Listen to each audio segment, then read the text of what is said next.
안녕하세요. 잡시광입니다. 한국 방산이 역대 최대 성장을 보이면서 유럽 등 서방 국가들로부터 러브콜이 쇄도하고 있습니다. 전 세계적인 추세가 한국으로 기울고 있으니 당연히 동남아 시장에서도 이를 따라하는 모습을 보이고 있는데요.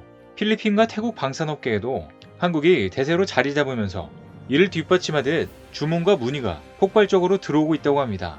특히나 이번에 태국이 도입한 한국의 무기는 그 어디에도 없는 스마트한 것으로 알려지면서 전 세계 방산업계가 군침을 흘리고 있다고 하는데요.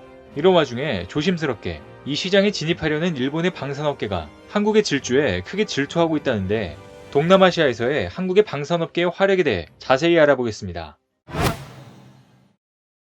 최근 필리핀 공군이 카이의 한국형 전투기 KF-11 보라매 전투기를 도입 검토하고 있다는 반가운 소식이 들려왔습니다. 필리핀 뉴스통신을 비롯해 현지 매체들이 필리핀 공군이 각종 인증시험을 마치고 있는 카이의 KF-21에 관심을 보이고 있다고 보도한 것인데요. 매체는 필리핀 공군이 다목적 전투기를 찾고 있으며 이러한 유형의 제트기에서 최소 12대를 확보할 예정이라고 밝혔습니다. 메이나드 마리아노 필리핀 공군 대변인도 필리핀 뉴스통신과의 인터뷰를 통해 MRF 프로그램에 자금이 지원되지 않았기 때문에 KF-21의 기회가 열려있다며 KF-21만 마닐라에 인수된다면 2027년에서 2029년 사이 KF-21을 인도할 예정이라고 전했습니다.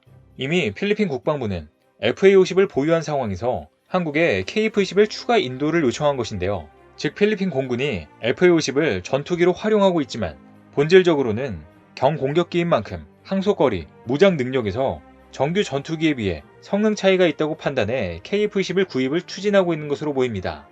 실제로 필리핀은 1990년대 F-5E를 퇴역시킨 이후 정규 전투기를 한 대도 보유하고 있지 않습니다. 그런데 필리핀은 남중국해 영유권을 놓고 중국과 갈등을 빚고 있고 남부 지역을 중심으로 활동하는 이슬람 반군과도 무장 충돌을 벌이고 있어 전투기 보유가 필요한 상황입니다. 다시 말해서 필리핀에게 KF-21이 현재 절대적으로 필요한 상황으로 특히나 KF-21의 경우 초음속 전투기에 스텔스 기능까지 갖춘 만큼 가격이나 성능 부분에서 다른 대안은 없어 보입니다.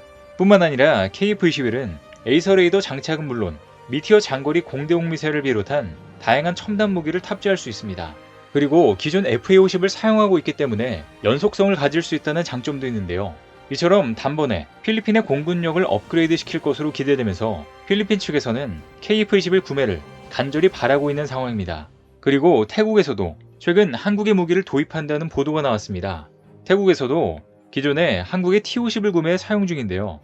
이번에는 한국형 GPS 유도 폭탄을 도입한다는 보도가 나왔습니다. 최근 인도네시아 방산 매체 에어스페이스 리뷰는 태국 공군이 LIG 넥스원이 생산하는 한국형 GPS 유도 폭탄 KGB의 최신 고객이자 두 번째 사용자라고 보도했는데요.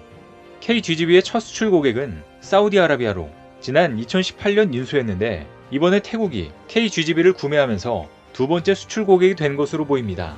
이번 KGB의 태국 수출은 작년 말 서욱 전 국방부 장관이 태국을 방문했던 계기로 성사된 것으로 당시 태국 정부는 국방 현대화 사업을 위해 한국의 KGB 도입에 대해 적극 어필한 것으로 전해집니다. LG 넥스원도 지난달 말 태국 방콕에서 열리는 국제 방산 전시회 디펜스 앤 시큐리티 2022에 참가해 KGB를 비롯한 다양한 무기 체계를 선보이며 영업 활동을 펼쳤습니다. 비밀 유지 조항에 따라 이번 계약 규모는 정확히 알려지지 않았지만 태국 공군은 한국형 GPS 유도폭탄 KGB를 카이의 T-50TH 골든이글에 2023년에 탑재할 것으로 보이는데요. 현재 태국 공군은 2018년 T-50TH를 도입해 현재 14대의 T-50을 운용 중입니다. KGB는 2012년 국방과학연구소 주관으로 LIG 넥스원이 개발한 유도폭탄으로 재래식 폭탄을 스마트하게 바꿔주는 무기체계인데요.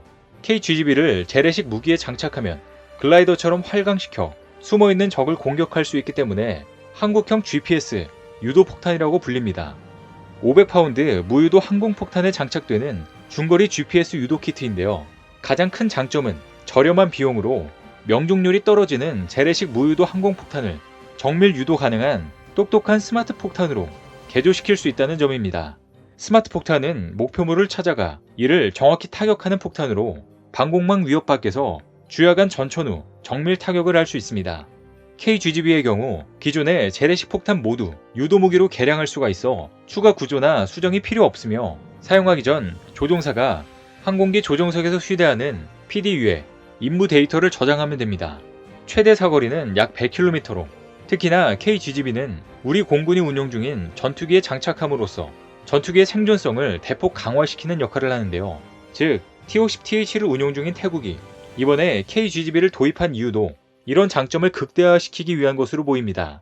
이 기세를 몰아 LIG 넥스원은 이번에 태국 방산시장을 집중적으로 공략하겠다는 뜻을 내비쳤는데요. 앞서 태국 방콕에서 열린 디펜스 앤 시큐리티 2022에 참가한 LIG 넥스원은 천궁2를 비롯해 신궁, 해궁, 비룡 및 원격 사격 통제 체계 등 미래 전쟁의 게임 체인저 역할을 하게 될 다양한 무기 체계를 선보였습니다.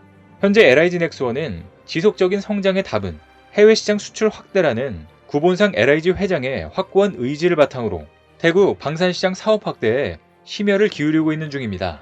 특히나 올해는 해외 수주 마케팅 폭을 동남아 쪽으로 넓히는 데 집중하고 있는데 실제로 앞서 LIG 넥스원은 말레이시아에서 개최된 DSA에 참가했고 4월에는 필리핀 최대 규모의 국제 방산 전시회인 에이다스 2022에 참가해 해외 수주 마케팅을 펼쳤습니다. 그리고 11월에는 인도네시아에서 열리는 국제 방산 전시회에도 참가해 한국 방산의 우수한 기술 역량을 알릴 계획이라고 합니다. 그리고 이런 마케팅 전략은 실제로 먹혀 들어가고 있는 상황으로 태국에서 KGB를 도입한 결정적인 이유 중 하나로 알려져 있습니다. 그런데 KGB의 성능과 위력은 상상했던 것보다 더 스마트해 보이는데요. 실제로 앞서 2015년 KGB를 장착한 우리 공군 F5 전투기가 서해안에 위치한 한 사격장에서 실시한 훈련 영상이 공개됐는데 이를 본 모두를 깜짝 놀라게 했습니다. 해당 영상을 보면 당시 F5 전투기의 날개에는 KGB가 장착됐는데 목표물로부터 거의 100km 떨어진 곳에서 KGB가 전투기에서 투하됩니다. 이후 KGB는 날개를 펼친 후 비행을 시작했고 곧바로 목표물인 무인도를 향해 날아가 큰 굉음과 함께 정확하게 목표물을 명중하는 높은 정확도를 보였습니다. 뿐만 아니라 KGB는 우리 공군이 운용 중인 KF-16, F-15K, FA-50 경공격기에서 장착 적합성과 다양한 비행 시험을 수행하며 놀라운 정확도를 확인했는데요. 지면에 있는 표적은 물론 심지어 산 뒤에 있는 꽁꽁 숨겨진 표적까지 공격할 수 있는 스마트한 선의 공격 능력도 보유한 것으로 전해집니다. 그런데 이 선의 공격 능력은 미국의 GPS 유도 폭탄 JDAM에는 없는 기능으로 KGB에만 탑재돼 전세계 방산 관계자들이 군침을 흘리고 있는 기술인데요. 미국의 JDAM은 전투기에서 운용하기 위해서는 복잡한 통합 작업이 필요하지만 KGB는 제어 장치인 PDU, 명령 통신 장치를 만들어 조종사가 휴대하는 기존에 없던 개념을 만들었기 때문에 전투기 개조가 필요 없습니다. 게다가 KGB는 앞으로 주목받고 있는 무인기에도 장착할 수 있는데요. 최근 중고도 무인기 MUAV의 양산 전 마지막 성능 시험 평가를 받는 사진이 대대적으로 공개되면서 일본이 크게 긴장하고 있습니다. 이번에 공개된 중고도 무인기는 출력 1200마력의 단일 엔진을 채택해 최소 24시간에서 최대 32시간을 비행할 수 있으며 터키의 바이락타르와 비교할 수 없는 압도적인 성능을 자랑합니다. 뿐만 아니라 얼마 전엔 MUAV의 KGB 투하 시험이 진행된 것으로 알려지면서 일본과 중국 등 주변국들을 긴장하게 만들었습니다. 군 당국에 따르면 최근 MUAV는 양 날개에 KGB를 장착해 폭격 능력 평가를 진행했는데 목표물 100km 밖에서 투하된 KGB가 산 뒤에 있는 표적을 정확히 가격하는 완벽한 성능을 뽐냈습니다. 그런데 해당 소식을 들은 일본 군사 전문지는 한국의 MUAV 양산 소식을 전하면서 대놓고 부러움을 드러냈는데요. 평소에 항공 기술에 있어 한국보다 더 낫다고 자평하고 있는 일본이 한국의 MUAV 성능과 여기에 탑재될 무기 체계에 대해 벌써부터 겁을 내고 있습니다. 일본 네티즌들도 일본에서는 왜 이런 무기가 나오지 않는 걸까? 지금이라도 현실을 직시해 한국을 뛰어넘는 무언가를 만들어야 한다. 이미 늦었지만 당장이라도 연구 개발을 시작해야 한다. 일본 자위대도 무인기를 도입해 국방력을 증강해야 한다 등의 반응을 보였습니다. 이렇게 일본이 뒤늦게 후회하고 시작해봤자 이미 늦어도 한참 늦은 것 같은데요. 이제 유럽에 이어 동남아시아 하늘을 누빌 한국 전투기들의 활약과 한국형 GPS 유도 폭탄 KGB의 활약을 기대해보겠습니다. 오늘 준비한 소식은 여기까지입니다. 댓글을 통한 여러분들의 많은 의견 기다리겠습니다. 시청해주셔서 감사합니다.